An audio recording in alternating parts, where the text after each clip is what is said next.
이 시간 공적으로 광고한 대로 성찬仪式을 거행하겠습니다. 여러분들은 앞에 있는 성찬상을 눈으로 보시면서 제 말씀을 들으시기를 바랍니다. 성찬의 의미를 설명을 이미 설교를 통해서 충분히 드린 것처럼 성찬이란 말은 성경에 없습니다. 주의 만찬 혹은 주의 식탁이라고 표현을 합니다. 우리 주님께서 제정하신 살과 피를 뜻하는 빵과 포도주를 먹고 마심으로 주님의 죽으심만 아니라 하나님의 모든 구속의 역사를 우리가 다 기억합니다. 그리고 이 안에 모든 것이 다 담겨 있습니다. 그러므로 주님의 죽음에 한정시키지 마시고 하나님의 모든 역사들을 이 성찬을 통해서 생각하시면서 참여하시기를 바랍니다. 성찬이 진행될 때에 제가 하는 말, 하는 동작, 이 모든 것들도 다 성경 본문에 근거해서 우리 주님께서 제정하신 바에 따라 하는 것이니 이것을 잘 보시고 또 들으시기를 바랍니다. 특별히 빵을 떼는 것, 예수님께서 친히 떡을 떼어 라고 성경에서 이야기를 하고 있고, 교회 역사는 계속해서 그 빵을 떼는 것을 굉장히 중요하게 여겼습니다.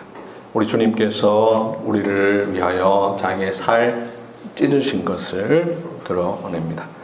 성찬 제정의 말씀을 하는 이유는 성찬에 사용되는 이 빵과 잔은 특별한 것이 아니라 그냥 평범한 빵이요, 평범한 포도주인데 말씀을 통하여 이것이 구별되기 때문입니다. 아직 성찬에 참여하지 못하시는 분들은 하루속히 성찬에 참여할 수 있도록 여러 가지 사정들이 하나님께서 은혜를 베풀어 주시기를 간절히 바라시면서 앉은 자리에서 그냥 바라봐 주시면 감사하겠습니다.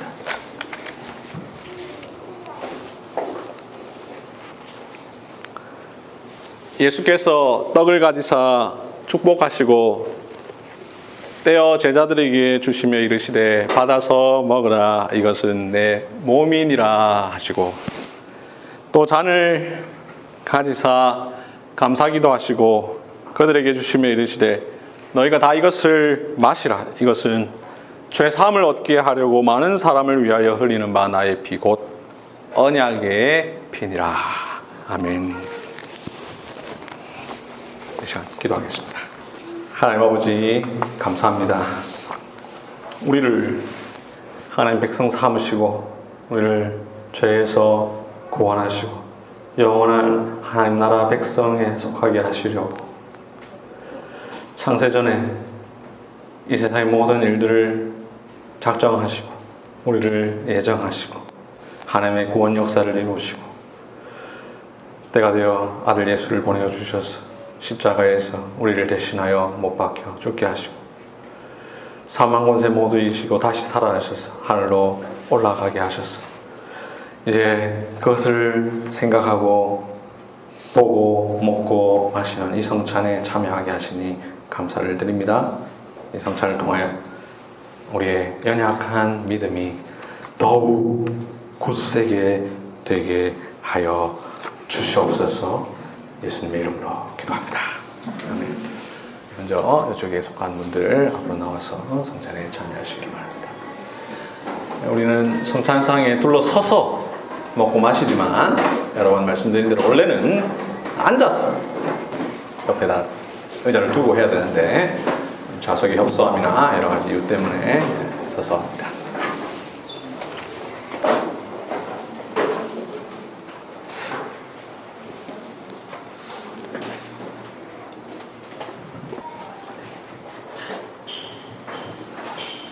성찬에 참여할 때에 식사라는 생각, 우리 주님과 함께 하는 식사라는 생각을 하셔야 되겠습니다. 이것은 우리 주님께서 저와 여러분을 위해서 찢으신 살입니다.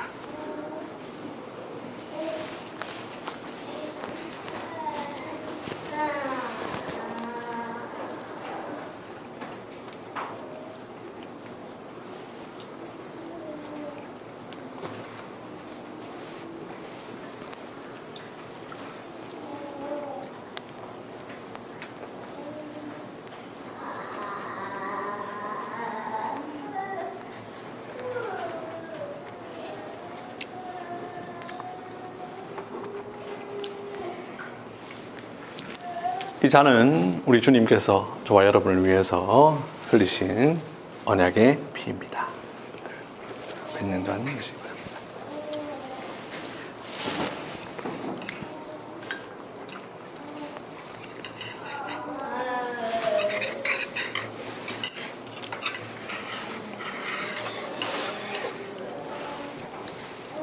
옆에 있는 분들과 우리 교제 약속 하겠습니다. 성찬은 교제 식사입니다.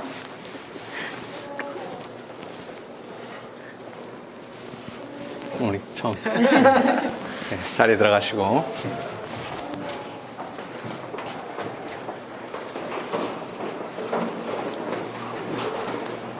이쪽에 앉으신 분들 가운데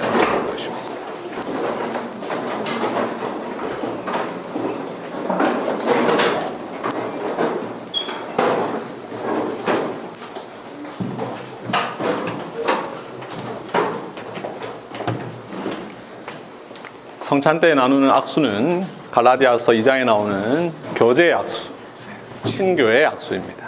성찬을 통해서 우리가 서로 사귀고 있다는 사실을 생각하는 것입니다. 성도의 진정한 교제는 이 성찬에서 시작됩니다. 빵을 나누겠습니다. 이 빵은 우리 주님께서 저와 여러분을 위해서 찢으신 살입니다.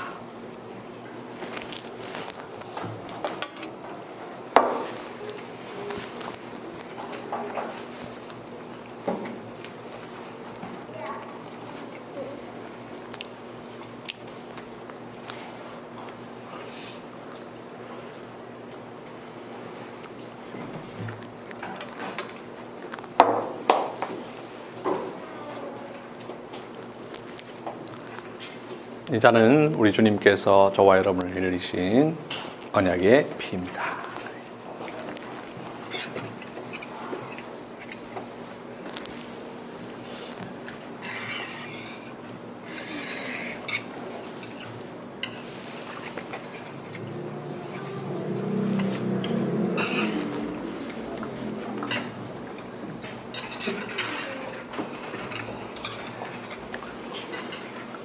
네, 함께 성찬에 참여한 분들과 교제 약수, 친교 약수 나누겠습니다.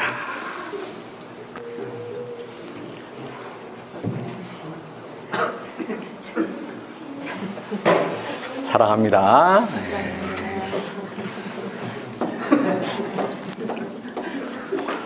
네, 나중에 우리가 천국 가서 또 함께 잔치할 것을 소망하시기를 바랍니다. 예, 자리에 들어가서 앉으시겠습니다.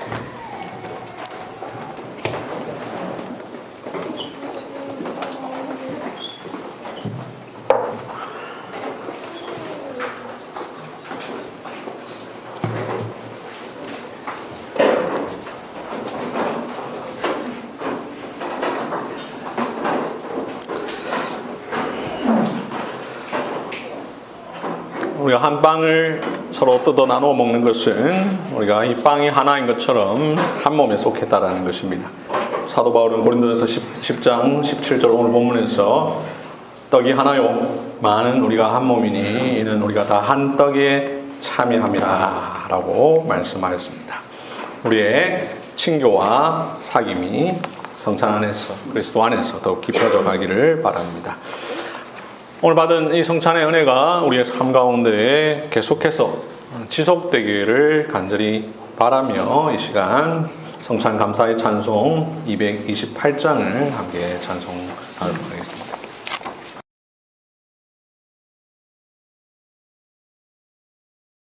성찬이 무엇인가? 이 질문에 한마디로 대답하는 것은 쉽지 않습니다. 성찬의 풍성함을 한두 마디로 간단하게 설명할 수 없습니다. 왜냐하면 성찬에는 성경 전체의 구속사가 담겨 있기 때문입니다. 성찬에는 기독교의 모든 것이 담겨 있기 때문입니다. 성찬의 의미는 예수님께서 십자가에 달리시기 전날에 처음으로 생긴 것이 아닙니다. 물론 성찬 예식이 시작된 것은 그때부터이지만 그 의미는 그보다 훨씬 이전부터 있었습니다. 성찬에 담긴 하나님의 의도는 하나님의 구속사 가운데 계속해서 계시되어 왔습니다. 그래서 성찬 안에는 하나님의 창조, 언약, 구원, 보호하심, 하나님의 승리, 하나님의 잔치, 예수님의 초림, 생애, 기적, 고난, 십자가, 부활, 승천, 재림, 그리스도 안에 있는 생명, 새 언약의 완성, 교회, 그리스도의 몸, 성도의 교제, 장차 있을 하나님 나라의 잔치, 이 모든 것들, 그 외에도 더 많은 것들이 이 성찬 안에 다 담겨 있습니다. 성찬은 보는 것, 먹는 것, 사귀는 것, 기뻐하는 것, 슬퍼하는 것, 이런 모든 것이 다 담겨 있습니다. 성찬에는 인간의 모든 감각과 모든 감정이 다 담겨 있습니다. 우리 교회와 달리 한국 교회의 일반적인 성찬식에는 성찬 음식 위에 하얀 보자기가 덮여져 있지요. 그리고 성찬을 먹을 때에 지그시 눈을 감습니다. 그래서 한국 교회 상당수 교인들에게 성찬은 먹는 것에 불과합니다. 그러나 우리 교회와 같이 성찬보가 없는 교회에서 성찬은 먹는 것이기 이전에 먼저 보는 것입니다. 우리는 예배당에 들어와서 성찬상을 봅니다. 그리고 예배를 드리다가 설교를 듣고 난 뒤에 성찬을 먹습니다. 성찬은 일단 보는 것입니다. 성찬은 하나님의 약속을 우리의 눈앞에 보여주는 것입니다. 그래서 아우구스티누스는 성찬을 가리켜서 눈에 보이는 말씀이라 이야기했고, 그 이후에 모든 신학자와 목회자들은 성찬을 visible word, 눈에 보이는 말씀이라 이야기했습니다. 칼빈은 아우구스티누스를 인용하여 신성한 것의 보이는 표라 표현을 했습니다. 칼빈은 성찬은 전하는 자의 입으로 선포되고 듣는 이들의 귀로 듣게 되는 하나님의 말씀을 눈에 보이는 형식으로 전달하여 모든 사람들이 쉽게 이해하도록 하고 더 분명히 선언하는 것이다 라고 이야기했습니다. 성찬은 또한 먹는 것입니다. 마시는 것입니다. 우리 예수님께서 말씀하셨습니다. 이 빵을 먹으라, 이 잔을 마시라. 그러니 성찬은 먹고 마시는 것입니다. 제임스 조르단이라고 하는 신학자는 성찬을 가리켜서 먹을 수 있는 말씀이라 이야기했습니다. 성찬은 먹는 것인데 그냥 먹고 마시는 게 아닙니다. 주님의 식탁에서 먹고 마시는 것입니다. 우리가 주로 성찬이라고 부르고, 저도 입에 익어서 성찬이라고 부르지만 사실 성경에는 성찬이라는 단어가 나오지 않습니다. 오늘 설교의 제목에 있듯이 주님의 만찬이라고 부르거나, 오늘 읽은 본문 21절에 나와 있는 것처럼 주님의 식탁이라고 부르고 있습니다. 성찬은 주님의 식탁에서 나누는 만찬입니다. 정식 식사입니다. 한국 교회에서는 각자 자기 자리에 앉아서 목사나 장로들이 나누어주는 성찬을 각자 먹고 마십니다. 그런데 그건 사실 장로교 전통이 아닙니다. 장로교 전통은 성찬상에 나와서 빙 둘러 앉아서 먹고 마시는 것입니다. 우리 교회 강단 옆에는 식탁이 있습니다. 식탁은 식사용이지요. 우리나라에서 흔히 쓰이는 명칭은 성찬상입니다. 이 상이라는 한자, 밥상 할 때 그 상자입니다. 성찬상을 영어로 테이블이라고 하죠. 즉 식탁을 의미합니다. 이 표현 모두 다 성경에서 나왔습니다. 21절 주의 식탁, 이것이 바로 근거입니다. 그래서 우리가 성찬상이라고 부릅니다. 이 성찬상, 즉 주님의 식탁이 대부분의 한국 교회 안에서 사라져 버렸습니다. 원래부터 없었던 것 아닙니다. 원래 다 있었습니다. 성찬상을 성찬상의 용도로 사용하지 않다 보니 나중에는 그것을 아랫강단이라 불렀습니다.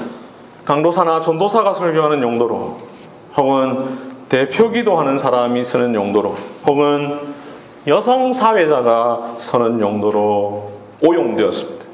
그 아랫강단이라 불리던 것의 원래 명칭 성찬상이니 그 상에는 기억하시는 분은 기억하시겠습니다만 레오나르도 다빈치의 최후의 만찬의 그림이 있었습니다. 그러니 원래 용도는 성찬상입니다. 이제는 그렇게 잘못 사용되던 성찬상마저 전국 교회의 강단에서 대부분 사라져 버렸으니 이런 설명을 해도 아예 무슨 말인지 감을 잡을 수 없는, 그것을 본 적이 없는 세대들이 이제 교회의 청년 세대가 되었습니다. 앞서 말씀드렸듯이 성찬상은 한국교회 예배당 어디서든 쉽게 볼 수 있었습니다. 하지만 1990년대 후반 온누리 교회나 사랑의 교회 같은 대형 교회들이 강단을 무대로 바꾸고 큰 교회를 따라하는 것이 성경적이라고 생각하는 한국 교회들이 저마다 주님의 식탁을 치워버렸습니다. 성찬상입니다. 주님의 식탁입니다.